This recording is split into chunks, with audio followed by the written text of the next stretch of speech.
You walk into any electronics store, and the first thing you notice isn't what you're looking at.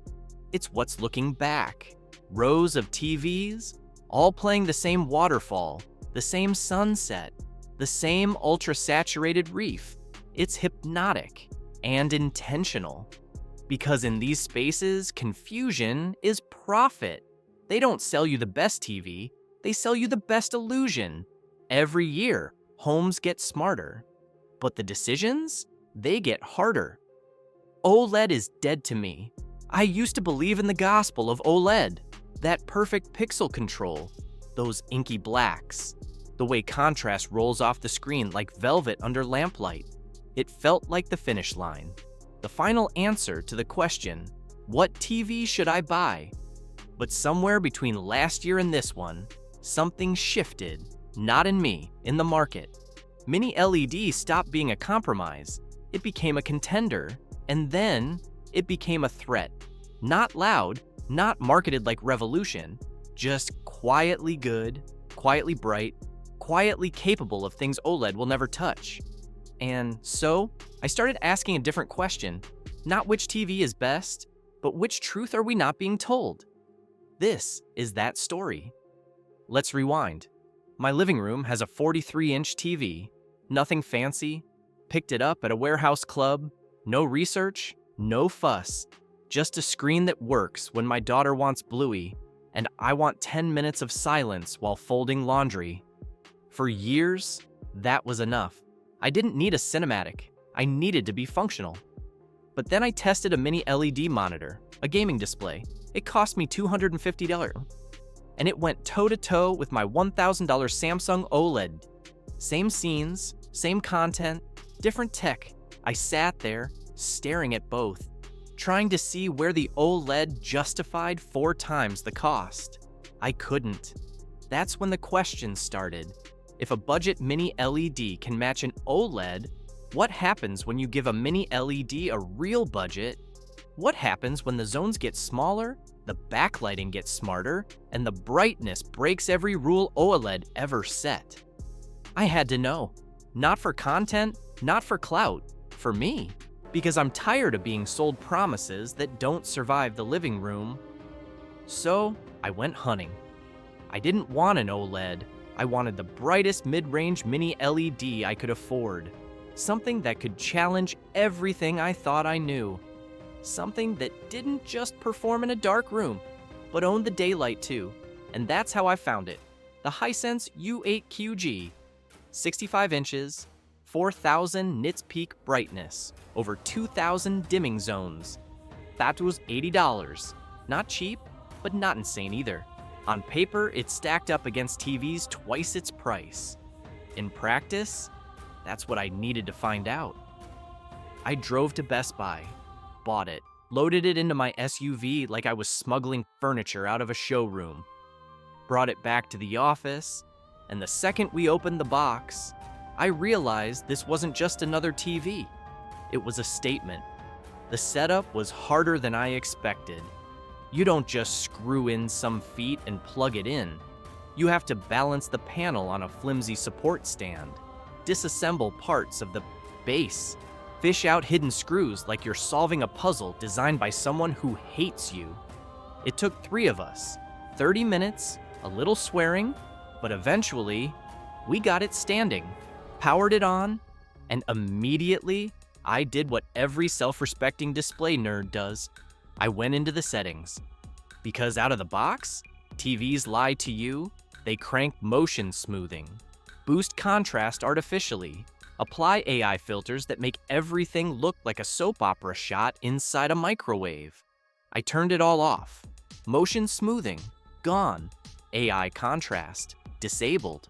Dynamic tone mapping, murdered.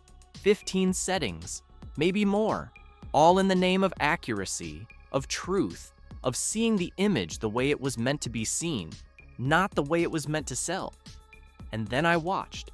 First test, YouTube. I know, but I wanted to see what most people see. Compressed HDR, mediocre bitrate, the stuff we actually consume. I searched 4K HDR and clicked on some Avatar fan videos. It looked okay. The colors were nice, brightness was there, but clarity, blocky, smudged, not the TV's fault, it was the source.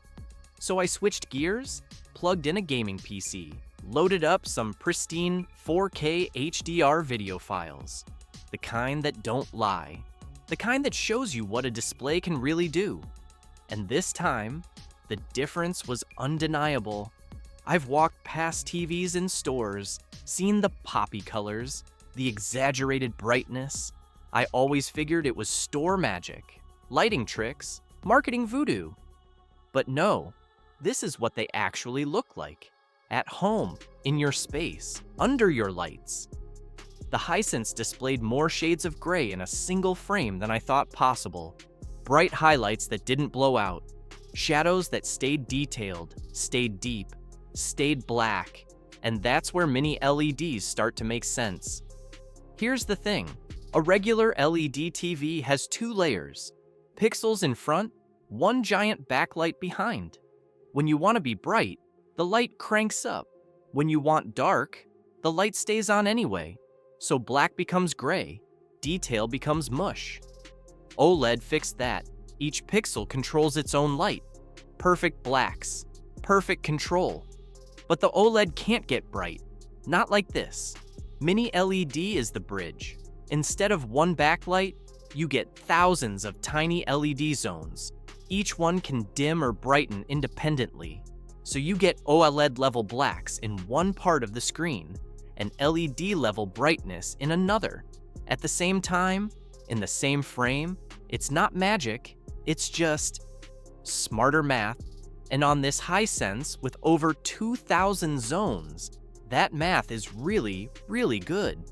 Bright explosions next to starlit skies, sunlit windows next to shadowed hallways, all on one screen, all without compromise. But pretty video files are one thing. I wanted to see it move. I booted up a game, something beautiful, something built for HDR, airy and the will of the wisps. It's a platformer, soft, glowing, painted in light and shadow like a Studio Ghibli fever dream. And this is where the TV stopped impressing me and started converting me. Because up until now, I was analyzing, taking notes, checking off boxes. But playing this game, I forgot to do any of that. I just watched the way light filtered through the forest, the way the character glowed against pitch black caves, the way color bloomed and faded and lived in a way I've never seen on a screen before. We tried to film it. We couldn't. Our camera couldn't capture the range. The brightness clipped. The shadows crushed.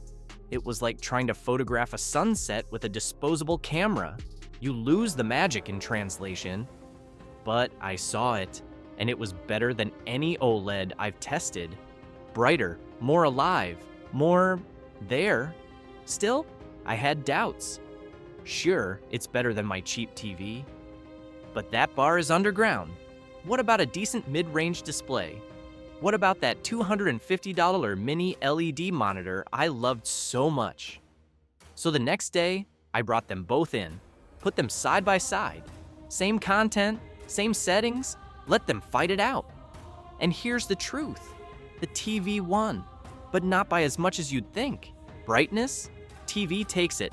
4,000 nits versus $1,000. Not even close. Color? TV again. More saturation, more range, more depth, but it's subtle. If they were in different rooms, you might not notice. The real gap? The blacks.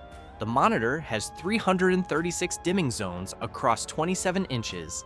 The TV has over 2,000 across 65 inches. Sounds like 6 times better, right? Not quite.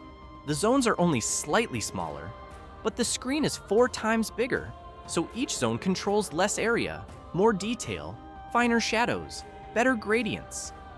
In dark scenes, the difference is massive. The monitor tries, it does well. But the TV, it's almost OLED level. Deep, controlled, clean, no haloing, no bloom, just black. So where does that leave me? I came into this skeptical. I don't watch much TV. I have a kid, a business, a life that doesn't pause for prestige panels. But this experience taught me something I wasn't expecting. It's not about having time to watch. It's about not knowing what you're missing. I thought my cheap TV was fine. Those dark scenes were just the director's choice. Turns out, I was watching half a movie. The other half was hiding in shadows my screen couldn't show. And now that I've seen it, I can't unsee it. That's the danger of trying something better. It doesn't just raise the bar, it moves the floor. What felt like enough now feels like settling. And here's the kicker. A TV like this doesn't just look better today, it lasts longer. The tech doesn't age out in 2 years. You're not replacing it when the next trend drops. You buy it once. You live with it for a decade, maybe more. That's the value. Not just visual, practical, and in a world where everything is designed to be obsolete by next Christmas, that matters. So yeah, OLED is dead to me, not because it's bad, but because the mini-LED does what the OLED does, and then keeps going. It gets brighter, it handles reflections better, it doesn't burn in, it doesn't cost double for marginal gains. It just works. In bright rooms, in dark rooms, in the messy, unpredictable middle where life actually happens. I'm not saying run out and replace your TV. I'm saying pay attention, because the next time you walk into a store and see those rows of glowing screens, you'll know they're not all the same. And the best one might not be the one they're pushing.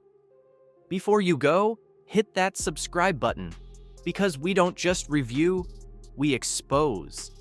From the hype to the hidden failures to the tricks brands hope you'll never question.